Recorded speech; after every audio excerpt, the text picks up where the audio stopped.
안녕하세요, 여러분.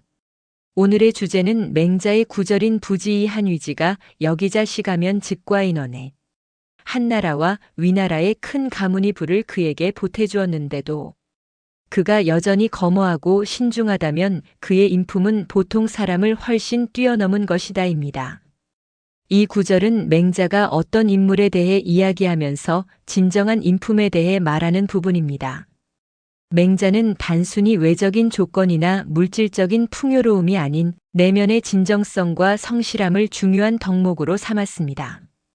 오늘은 이 구절을 통해 인품에 대한 이야기를 나누며 진정한 부와 명예가 무엇인지 다시 한번 생각해 보려 합니다. 이 구절은 한나라와 위나라의 큰 가문의 부를 그 사람에게 보태주었을 때 그 사람이 여전히 거머하고 신중하다면 그 인품이 보통 사람을 훨씬 뛰어넘은 것이라고 말합니다. 즉, 물질적 부나 사회적 지위가 주어졌을 때 그것에 흔들리지 않고 변하지 않는 자기만의 중심을 지킬 수 있는 사람이 진정으로 뛰어난 인품을 가진 사람이라는 의미입니다. 맹자가 강조하는 것은 바로 내면의 강함입니다. 물질적 풍요와 외적 조건이 아무리 좋아져도 자신의 본분을 지키고 변하지 않는 마음을 유지하는 것이 얼마나 중요한지를 말하는 것입니다. 여러분, 옛날에 부유한 집안에서 자란 한 젊은이가 있었습니다.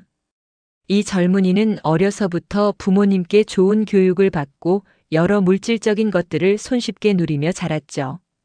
그러던 어느 날 부모님은 그에게 큰 사업을 물려주기로 결심합니다. 회사는 크고 자산도 많았지만 그 젊은이는 아무리 큰 돈을 손에 넣어도 그에게는 변하지 않는 것이 있었습니다. 그것은 바로 정직함과 겸손이었습니다.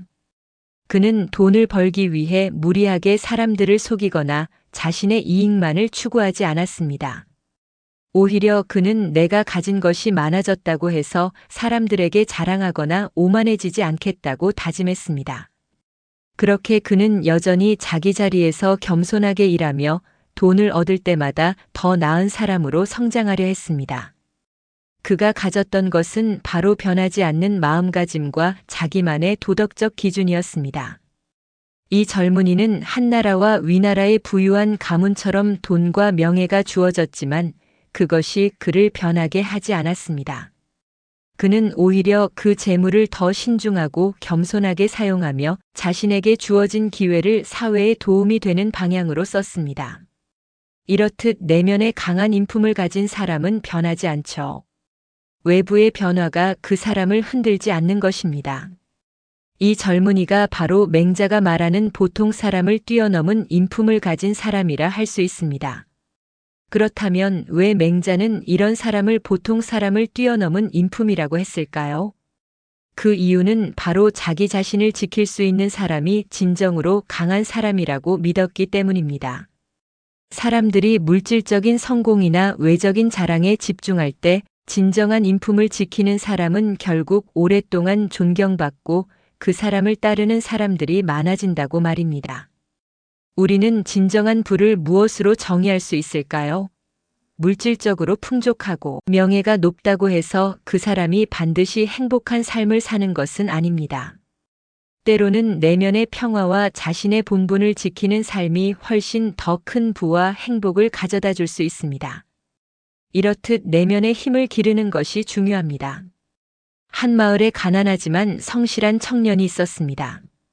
그는 매일 아침 일찍 일어나 하루 일을 시작하고 저녁에는 땀을 흘려 일을 마칩니다. 그의 삶은 여유롭지 않았지만 그는 항상 자기 일을 성실히 하며 다른 사람들과의 관계에서 겸손을 잃지 않았습니다. 어느 날 그는 우연히 큰 부자가 될 기회를 얻게 되었습니다. 그가 한순간의 선택으로 큰 재산을 얻게 되었지만 그는 그 돈을 자신을 위한 물질적인 쾌락보다는 자신이 더 많은 사람들에게 도움을 줄 수 있는 방향으로 사용하였습니다. 그는 여전히 겸손하게 살아가며 자신이 얻은 부를 다른 이들을 위해 나누었습니다. 그의 진정한 인품은 결국 시간이 지나면서 사람들에게 높이 평가받고 존경받게 되었습니다. 그는 단지 돈을 많이 번 것이 아니라 자기 자신을 지키며 변하지 않는 인품을 통해 큰 사람으로 성장한 것입니다. 이것이 바로 맹자가 말하는 진정한 과인원입니다. 오늘 우리는 맹자의 구절을 통해 진정한 인품과 내면의 강함에 대해 이야기해 보았습니다. 물질적인 것이나 외적인 성공은 순간적으로 큰 기쁨을 줄 수 있지만 내면의 힘과 성실한 마음을 지키는 것이 결국 더 큰 가치를 만들어낸다는 교훈을 얻을 수 있었습니다. 우리 모두는 외부의 변화에 흔들리기보다는 자신의 중심을 지키며 살아가는 것이 중요합니다. 여러분도 자신의 인품을 지키며 어떤 상황에서도 겸손하고 신중하게 살아가시길 바랍니다. 진정한 성공은 내면에서 시작된다는 사실을 잊지 마세요. 오늘 영상이 여러분에게 도움이 되었기를 바랍니다. 내면의 강함과 겸손을 통해 진정한 부와 인품을 쌓아가시길 바랍니다. 그럼 다음 영상에서 또 뵙겠습니다. 감사합니다.